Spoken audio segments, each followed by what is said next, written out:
this is the reason why I think United should be top of the league currently.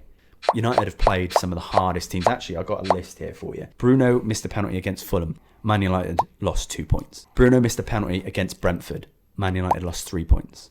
Forest failed to win that game. Should have won that game.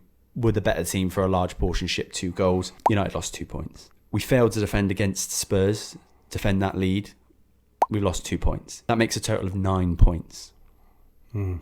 With those 9 points, Man United would be top of the league. If 2 secs. I've just seen the table. If some buts, 90 plus 3, you're top of the league.